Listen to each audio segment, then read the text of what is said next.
മലപ്പുറം കാളികാവിലെ നരഭോജിക്കടുവയുടെ ദൃശ്യം വീണ്ടും വനവകുപ്പിന്റെ ക്യാമറയിൽ പതിഞ്ഞു. ഇന്നലെ ഉച്ചയ്ക്കുള്ള ദൃശ്യമാണ് ഇപ്പോൾ പുറത്തു വന്നിരിക്കുന്നത്. ആദ്യം അത് കാണാം.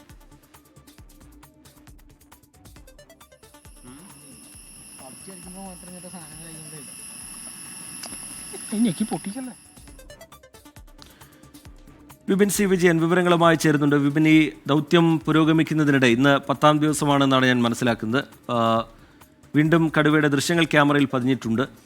മയക്കുവെടി വയ്ക്കുക എന്നതൊക്കെയുള്ള വനവകുപ്പിന്റെ നീക്കങ്ങൾക്ക് ഇത് എത്രത്തോളം സഹായകമാകും? ദൗത്യത്തിൽ ഇപ്പോഴുള്ള വെല്ലുവിളികൾ എങ്ങനെ, വിപിൻ?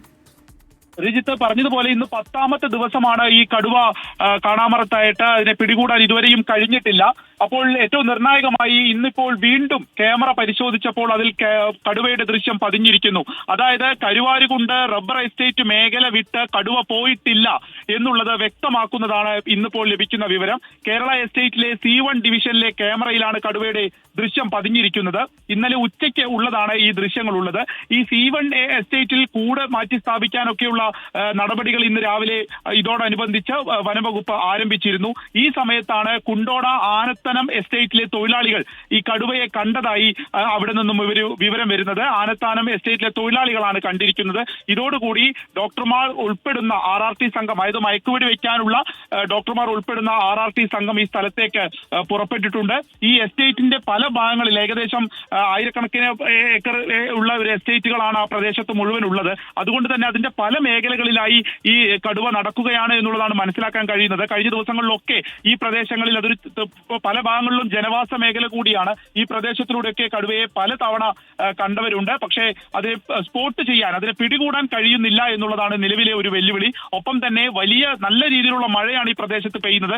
അതുകൂടി ഈ ഒരു ദൗത്യത്തിനെ കുറച്ച് വെല്ലുവിളിയാവുന്നുണ്ട് എന്നുള്ളത് RRT സംഘം പറയുന്നു. ഈ സമയത്താണ് ഇപ്പോൾ നിർണായകമായി വീണ്ടും കടുവയുടെ ദൃശ്യം വനം വകുപ്പിന്റെ ക്യാമറയിൽ പതിഞ്ഞിരിക്കുന്നത്. ഏകദേശം 50ഓളം കടുവ ആ മേഖലയിൽ തന്നെയുണ്ട്, ആ സമീപ പ്രദേശത്ത് തന്നെ ഉണ്ട് എന്നുള്ളത് നാട്ടുകാരെ സംബന്ധിച്ചിടത്തോളം വലിയ ആശങ്കയും ഭീതിയും ഒക്കെ ഉണ്ടാക്കുന്ന വിവരമാണ്.